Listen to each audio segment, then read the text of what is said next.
Hello అండి, ఇంకొక మంచి వీడియోతో మీ ముందుకైతే వచ్చేసింది హన్వి ఇంటి రుచులు. చిన్నప్పుడు బెండకాయలు తింటే మ్యాథ్స్ బాగా వస్తుందని చెప్పేసి చాలామంది బెండకాయలను అయితే తినేసేవారు. ఈరోజు మనం బెండకాయలతో పచ్చడిని అయితే ప్రిపేర్ చేసేసుకుందాం. చాలా టేస్టీగా ఉంటుంది. 5 మినిట్స్లో ఈ పచ్చడి అయితే ప్రిపేర్ అయిపోతుంది. మరి సింపుల్ ప్రాసెస్లో చాలా టేస్టీగా ఎలా ప్రిపేర్ చేసుకోవాలో ఒకసారి అయితే చూసేద్దాం.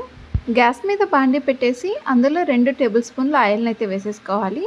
ఆయిల్ హీట్ అయిపోయిన తర్వాత ఆవాలు, జీలకర్ర, ఎండుమిర్చి, ధనియాలు, వెల్లుల్లి రెబ్బల్ని వేసేసుకొని మొత్తం బాగా వేయించేసుకోవాలి. ధనియాలు, ఎండుమిర్చి అవి బాగా వేగిపోయిన తర్వాత కట్ చేసి క్లీన్ చేసి పెట్టుకున్న కొత్తిమీరను అందులో వేసేసి కలిపేసుకుంటూ వేయించేసుకోవాలి. ఇవి మొత్తం వేయించేసుకునేటప్పుడు లో ఫ్లేమ్లో పెట్టేసుకొని వేయించేసుకోవాలి. హై ఫ్లేమ్లో పెట్టేసుకొని వేయించేసుకోవడం వల్ల మాడిపోతాయి.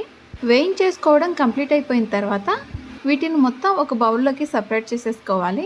ఇవి మొత్తం చల్లారిపోయేలోపు బెండకాయలు, టమాటాలను అయితే వేయించేసుకుందాము. అదే బండిలో ముందుగా క్లీన్ చేసి కట్ చేసి పెట్టుకున్న బెండకాయలు వేసేసి అందులోనే 1/2 టేబుల్ స్పూన్ సాల్ట్ని అయితే వేసేసుకోవాలి. మొత్తం ఒకసారి బాగా వేయించేసుకొని క్లీన్ చేసి పెట్టుకున్న 2 ముక్కల చింతపండును ఈ బెండకాయలు అయితే వేసేసుకోవాలి. తర్వాత అందులోనే కట్ చేసి పెట్టుకున్న టమాటాలు కూడా వేసేసుకోవాలి. అందులోనే పసుపును కూడా వేసేసి మొత్తం ఒకసారి బాగా మిక్స్ చేసేసుకొని మూత పెట్టేసి మగ్గించేసుకోవాలి. టమాటాలు వేసుకున్న కొంచెం చింతపండును వేసేసుకుంటే పచ్చడి అనేది టేస్టీగా ఉంటుంది.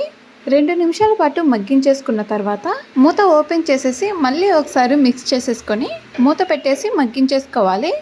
ఇలా మూత ఓపెన్ చేసి కలిపేసుకుంటూ మగ్గించుకోవడం వలన అడుగంటకుండా ఈజీగా బెండకాయలు, టమాటాలు అనేటివి బాగా మగ్గిపోతాయి. ఈ బెండకాయ పచ్చడి అనేది చాలా టేస్టీగా ఉంటుంది. వేడిగా ఉన్న రైస్లోకి ఈ పచ్చడిని వేసుకొని కొంచెం నెయ్యిని యాడ్ చేసుకొని తింటే టేస్ట్ అయితే చాలా బాగుంటుంది. చాలా సింపుల్గా తక్కువ ఇంగ్రీడియంట్స్తో అయితే ఈ పచ్చడిని ప్రిపేర్ చేసేసుకోవచ్చు.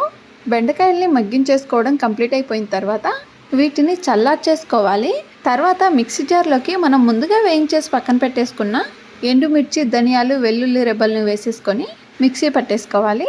తర్వాత వేయించేసి పెట్టుకున్న టమాటా, బెండకాయలను వేసేసుకొని మెత్తగా కాకుండా కచ్చా పచ్చగా ఇలా వీడియోలో చూపించిన విధంగా మిక్సీ అయితే పట్టేసుకోవాలి. ఈ పచ్చడిని మొత్తం ఒక బౌల్లోకి సపరేట్ చేసేసుకోవాలి.